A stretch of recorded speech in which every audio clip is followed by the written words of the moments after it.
علامہ اقبال کی شخصیت کسی بھی تعارف کی محتاج نہیں ہے، جن کے بارے میں ایک مستشرق ڈاکٹر A.J. اروی وہ کہتا ہے کہ اگر مشرق والوں کو پتہ چل جائے کہ اقبال کتنا بڑا مفکر تھا تو مغرب کی شامت آ جائے گی۔ آپ کی پوری شاعری کو جب پڑھا جائے نا تو آپ اس میں ایک پیغام دیتے ہیں کہ اے انسان تو اپنے آپ کو پہچان۔ جس نے اپنے آپ کو پہچان لیا نا اس نے اپنے رب کو پہچان لیا۔ اگر ہم اپنی پہچان نہیں کر سکتے نا، اپنے آپ کو پہچان نہیں سکتے تو ہمارا اس دنیا میں آنے کا مقصد ہی فوت ہو جاتا ہے۔ جلال الدین رومی رحمۃ اللہ علیہ آپ پوچھتے ہیں ایک پتے سے، اپنے اشعار میں نا وہ عالم تخیلات میں ایک پتے سے پوچھتے ہیں کہ اے برگ ذرا تو مجھے یہ تو بتا کہ تو اس شاخ سے باہر کیسے آ جاتا ہے؟ ہم تو انسان ہیں، ہم اپنی ذات سے باہر نہیں آ سکتے اور تو کیسے اپنا پھول نکال لیتا ہے اور باہر آ جاتا ہے؟ تو اسی بات کو حضرت اقبال کیسے بیان کرتے ہیں؟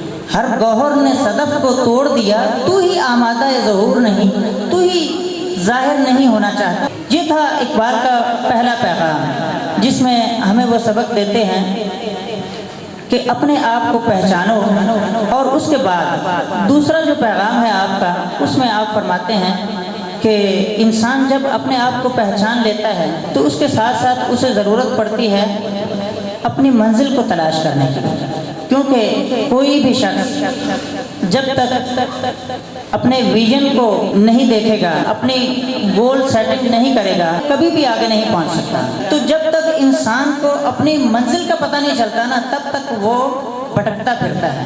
جیسے آپ ریت کے ذرات سورج کی کرنوں میں دیکھتے ہیں نا وہ بھٹکتے پھرتے ہیں۔ تو اس لیے ضروری ہے کہ انسان اپنی منزل کو پائے۔ جب تک انسان اپنی منزل کو نہیں پائے گا تو وہ کہیں کا بھی نہیں ہو سکتا۔ اس بات کو حضرت اقبال اپنے ایک شعر میں یوں بیان فرماتے ہیں کہ محبت مجھے ان جوانوں سے ہے ستاروں پہ جو ڈالتے ہیں کمان۔ اگر کوئی ایسا ساتھی ہو جو سوچ لیتا ہے کہ میں نے FSC کرنی ہے یا BA کرنا ہے یا MSc کرنی ہے یا MPhil یا PhD کرنی ہے، جب وہ کر لیتا ہے تو اس کے بعد وہ سمجھ لیتا ہے کہ میں نے منزل کو پا لی۔ نہ یہ منزل ہرگز نہیں ہے، منزل تو آگے ہے۔ آج دنیا کے بہت سارے موٹیویشنل سپیکر جو ہے نا وہ سارے کے سارے یہی پیغام دے رہے ہیں کہ منزل بناؤ، مقصد بناؤ، اپنی زندگی کا ایک ویژن بناؤ۔ یہ بڑی پیاری بات ہے، لیکن اب میں حضرت اقبال کی بات کرتا ہوں۔ حضرت اقبال فرماتے ہیں تو راہ نورد شوق ہے منزل نہ کر قبول۔ اللہ تعالیٰ نے شوق کی ایسی دولت تجھے دی ہے کہ تو منزل کو قبول نہ کر۔ تو راہ نورد شوق ہے منزل نہ کر قبول، لیلا بھی ہم نشیں ہو تو محمل نہ کر قبول۔ اگر تیرے پاس لیلا بھی ہو نا تو اس کے کجاوے کو، اس کی ڈولی کو بھی چھوڑ دے اور آگے جا، کیونکہ ستاروں سے آگے جہاں اور بھی ہے۔ مزید فرماتے ہیں کہ تو ابھی راہ گزر میں ہے، تو ابھی راہ گزر میں ہے، قید مقام سے گزر۔ یہ جو تیرا مقصد ہوتا ہے، جو تو نے بنا لیا ہوتا ہے، یہ حقیقت میں ایک موڑ ہوتا ہے، یہ منزل نہیں ہوتی ہے۔ اسی وجہ سے اللہ تعالیٰ نے قرآن پاک میں فرمایا اہدنا الصراط المستقیم، یعنی سیدھے راستے پر چلنا ہے ہمیں، نہ کہ منزل پر پہنچنا۔ ایسے کافی سارے لوگ ہیں جن سے میری بات ہوئی، جی سنائیں کیا حال ہے؟ وہ کہتے ہیں اللہ کا شکر ہے، جاب لگ گئی ہے، بچے پیدا ہو گئے ہیں، بہترین گزر رہی ہے۔ وہاں پر وہ بس کر دیتے ہیں۔ میرا ان سے اگلا سوال یہ ہوتا ہے اچھا بڑی خوشی کی بات ہے، آپ کے بچے بھی ہیں، شادی بھی ہو گئی ہے، گھر بھی صحیح بس رہا ہے، جاب بھی لگ گئی ہے، اب کیا ارادہ ہے؟ وہ کہتے ہیں اب کیا ارادہ؟ کچھ بھی نہیں، بس اب کیا کرنا، اب بچوں کی فکر ہے ہمیں۔ ایسی بات نہیں ہے، آپ کی جو اندر کی جو منازل ہیں وہ ابھی طے نہیں ہوئی۔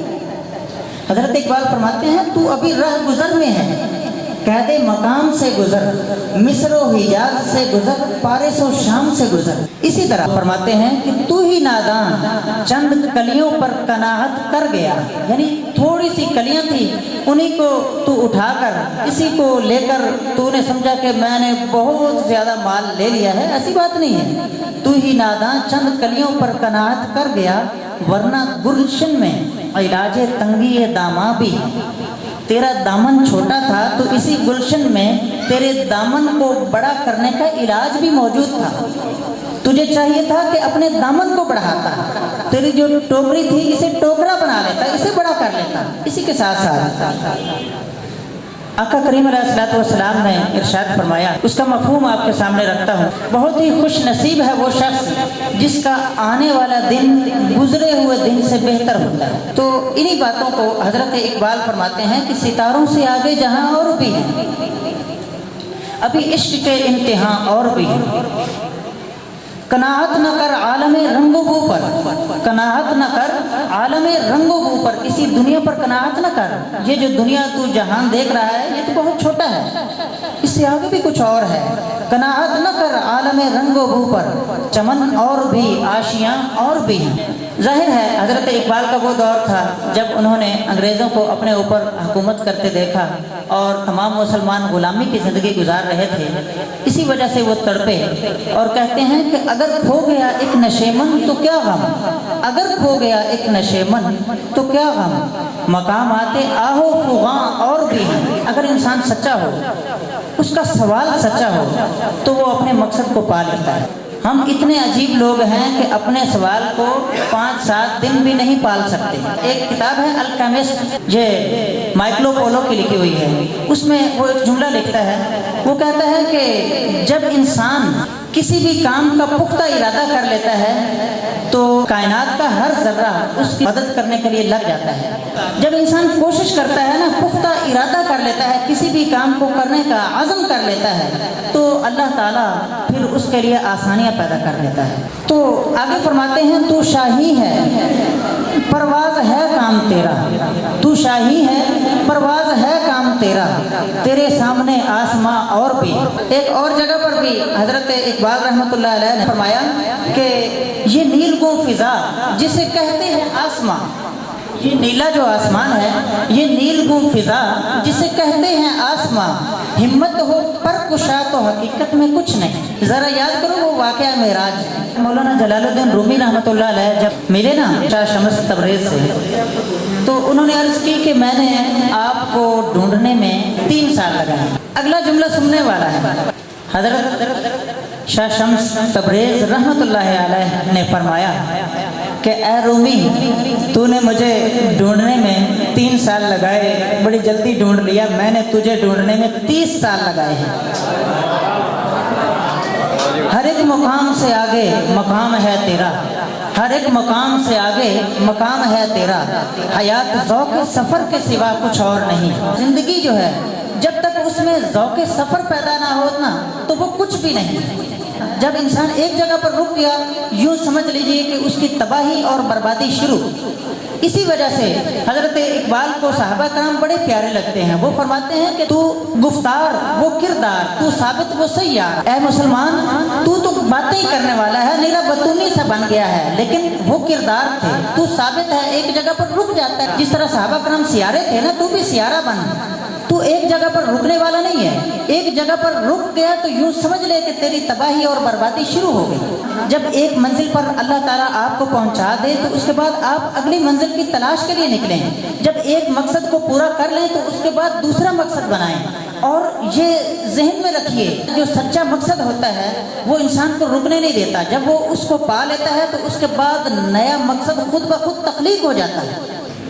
اگر آپ ایک مقصد پر پہنچ کر رک گئے ہیں، ایک منزل کو پا کر آپ رک گئے ہیں اور آپ کو کوئی دوسری منزل نہیں مل رہی، تو اس کا مقصد ہے آپ نے جو پہلی منزل ڈھونڈی ہے وہ غلط ڈھونڈی ہے۔ آپ کو یاد ہوگا کہ دنیا میں بہت بڑی تباہی کون سی ہوئی؟ ناگاساکی اور ہیروشیما، یہ جاپان کے شہر ہیں۔ جاپانی لوگ اب ان کی اگر ہسٹری اٹھا کر دیکھیں اور اس دور کو جانیں اور سمجھیں اور ان کو پڑھنا شروع کریں تو آپ کو پتہ چلے گا کہ یہ اپنے کنگ کو، اپنے بادشاہ کو خدا کا درجہ دیتے ہیں۔ جس طرح آج ہم اپنے باپ کی بے عزتی برداشت نہیں کر سکتے نا، تو وہ اپنے باپ کی کیا، اپنے خدا کی بے عزتی کون برداشت کرتا ہے؟ جب یہ معاملہ ہو گیا ہیروشیما ناگاساکی والا، تو اس کے بعد کیا ہوا؟ امریکن جرنیل جو ہے وہ اس کنگ کو اپنے آفس میں بلاتا ہے، آفس میں بلا کر اسے انتظار کرواتا ہے، باہر بٹھاتا ہے۔ اگر انتظار کسی وجہ سے ہو نا تو پھر کوئی مسئلہ نہیں. اگر جان بوجھ کر انتظار کروایا جائے تو اسے ہم انسلٹ کہتے ہیں. اس نے انسلٹ کرنے کے لیے اسے کافی دیر انتظار کروایا. انتظار کروانے کے بعد جرنیل نے اپنے آفس میں اسے بلایا اور بلا کر اپنی ٹانگوں کو لمبا رکھا. اس نے بوٹ پہنے ہوئے تھے, ٹیبل پر رکھا اور ان ٹانگوں کے سامنے, ان بوٹوں کے سامنے اس کنگ کو بٹھایا جس کا احترام اور ادب کتنا کیا جاتا ہے, خدا کے برابر. اور اس نے کہا کہ سرنڈر ہو جاؤ. جاپانی نے کہا کہ میرے ہاتھ کھڑے ہیں, میں سرنڈر, میں ہار گیا. اس نے ہار مان لی. اس نے کہا تمہارے اکانومی کا بیڑا ہم نے غرق کر دیا, تباہ کر دیا. جرگا جی مان لیا, سب کچھ تباہ ہو گیا, برباد ہو گیا, یہ دنیا کی بہت بڑی تباہی تھی. تو پھر کیا ہوا؟ کنگ کہتا ہے, بادشاہ کہتا ہے کہ سر بس میں ایک بات کی آپ سے ریکویسٹ کرتا ہوں. کیا ہے ریکویسٹ؟ عرض یہ ہے, میں یہ چاہتا ہوں کہ آپ ہماری اکانومی جتنی خراب ہو چکی ہے اس سے بھی مزید خراب کر لیں. ہماری مشینری لے لیں, ہمارے فوجی لے لیں, ہمارا سب کچھ جو کچھ کرنا ہے آپ کر لیں. لیکن ریکویسٹ یہ ہے کہ جو ہمارا نظام تعلیم ہے نا, وہ ہم آپ کو نہیں دینا چاہتے, وہ ہم خود رکھنا چاہتے ہیں. وہ جرنیل تھا, آپ کو پتا ہے جرنیل جو ہوتے ہیں یہ جرنیل ہوتے ہیں. اس نے کہا جاؤ, اس میں کون سی بڑی بات ہے, لے لو. ٹھیک ہے. وہ کنگ باہر نکلتا ہے تو اپنے جو فوجی جوان کھڑے ہوتے ہیں, ساتھی کھڑے ہوتے ہیں, تو ان سے کہتا ہے کہ ہم جنگ جیت گئے ہیں, ہم جنگ جیت گئے ہیں. وہ واپس آتا ہے, اپنے تعلیمی نظام کو درست کرتا ہے اور ایک اصول لوگوں کو دے کر جاتا ہے. اس اصول کو کینی لا کے نام سے جانا جاتا ہے. Kenny, CANI, Kenny, constant and never ending improvement. Kenny کے نام سے وہ اصول دے کر جاتا ہے. اس کا مطلب اردو میں ہوتا ہے نہ ختم ہونے والی بہتری.